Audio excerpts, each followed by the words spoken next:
নমস্কার সকলকে বন্ধুরা, আজকের এই ভিডিওতে আমি তোমাদের সাথে সিপিএল এর ক্যারিবিয়ান প্রিমিয়ার লিগের 20 নম্বর ম্যাচটির ব্যাপারে আলোচনা করব, যেখানে এই 20 নম্বর ম্যাচটিতে মুখোমুখি হতে চলেছে ত্রিবাগো নাইট রাইডার্স এবং Antigua and Barbuda falcon team. এবং আজকের এই ভিডিওতে এই 20 নম্বর ম্যাচটির টস প্রেডিকশন, ম্যাচ প্রেডিকশন আমি তোমাদের সকলের সাথে শেয়ার করার চেষ্টা করব।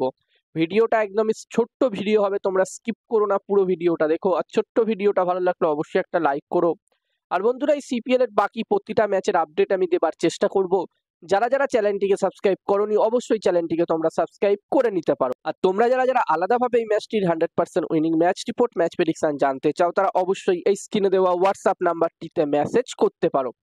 যেখানে বন্ধুরা এই ম্যাচটি হতে চলেছে 20 নম্বর ম্যাচটি হতে চলেছে তিনদিবাদে, যেখানে ব্যাক টু ব্যাক দুদিনে দুটো ম্যাচ হতে চলেছে এই তিনদিবাদে। এবং বন্ধুরা, এখানে TKR team, Trinbago Knight Riders team কিন্তু ব্যাক টু ব্যাক দুটো ম্যাচ খেলতে চলেছে। প্রথমে তারা 19 নম্বর ম্যাচটি খেলবে গুয়ানা অ্যামাজন ওয়ারিয়ার্স টিমের বিরুদ্ধে, এবং তারপরে তারা 20 নম্বর ম্যাচটি খেলবে এই অ্যান্টিগুয়া অ্যান্ড বারবুডা ফ্যালকন টিমের বিরুদ্ধে।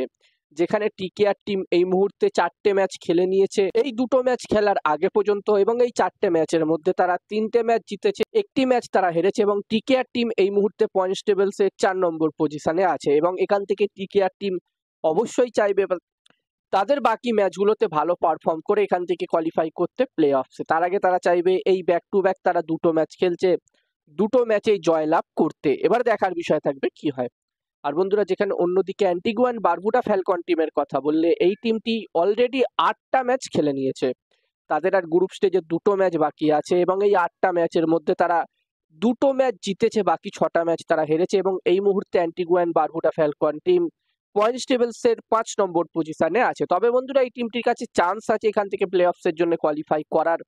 তাদের কাছে কিন্তু সুযোগ আছে, এখান থেকে তাদের বাকি যে দুটো ম্যাচ আছে সেই দুটো ম্যাচই তাদেরকে জিততে হবে, তাহলে হয়তো তারা কোয়ালিফাই করতে পারে প্লে অফসে। এবার ডিপেন্ড করবে সেটা অন্য টিমগুলো কিরকম পারফর্ম করছে তার উপরে। এবার দেখার বিষয় থাকবে কি হয়। আর বন্ধুরা, যেখানে এই দুটি টিমের মধ্যে এই বছরের সিপিএল এর 8 নম্বর ম্যাচটি হয়েছিল, যেখানে ওই ম্যাচটিতে আমরা দারুণ একটি ম্যাচ দেখেছিলাম। যেখানে Antigua and Barbuda falcon team ওই ম্যাচটিতে প্রথমে ব্যাটিং করে 176 রান করেছিল, এবং টিকেআর টিম, ত্রিবাগো নাইট রাইডার্স দল যখন এই রানটি চেস করতে নামে, তারা 170 রানই করতে পারে। এবং ম্যাচটি Antigua and Barbuda falcon team 6 রানের ব্যবধানে জয়লাভ করেছিল। তো এখানে অ্যান্টিগুয়া অ্যান্ড বারবুডা টিম চাইবে আবার আরো একটি ম্যাচে টিকেআর টিমকে হারাতে। অন্যদিকে টিকেআর টিম চাইবে তাদের আগের ম্যাচের হারের বদলা নিতে এই ম্যাচটি অ্যান্টিগুয়া বারবুডা ফ্যালকন টিমকে হারিয়ে। আর এই ম্যাচটির জন্য আমি যদি আমার প্রেডিকশন তোমাদের সকলের সাথে শেয়ার করি, তো এখানে আমার মনে হচ্ছে এই ম্যাচটিতে, বন্ধুরা, ম্যাচটির প্রেডিকশন বলার আগে আমি তোমাদেরকে বলতে চাই, তোমরা যারা যারা আলাদাভাবে এই ম্যাচটির 100% winning match report, match prediction জানতে চাও, তারা অবশ্যই এই স্ক্রিনে দেওয়া হোয়াটসঅ্যাপ নাম্বারটিতে মেসেজ করতে পারো। এখানে এই ম্যাচটির 100% winning match report, match prediction তোমরা পেয়ে যাবে। এবং এই কাজগুলোর প্রমাণ দেখতে চাইলে হাসান ক্রিকেট প্রেডিকশন টেলিগ্রাম চ্যানেলেও জয়েন হতে পারো। ডেসক্রিপশনে টেলিগ্রাম চ্যানেলের লিঙ্ক আমি দিয়ে দিয়েছি। আর হাসান ক্রিকেট প্রেডিকশন একটি ইউটিউব চ্যানেলও আছে, তোমরা চাইলে ইউটিউব চ্যানেলটিতেও ভিজিট করতে পারো, লিঙ্ক ডেসক্রিপশনে দেওয়া আছে।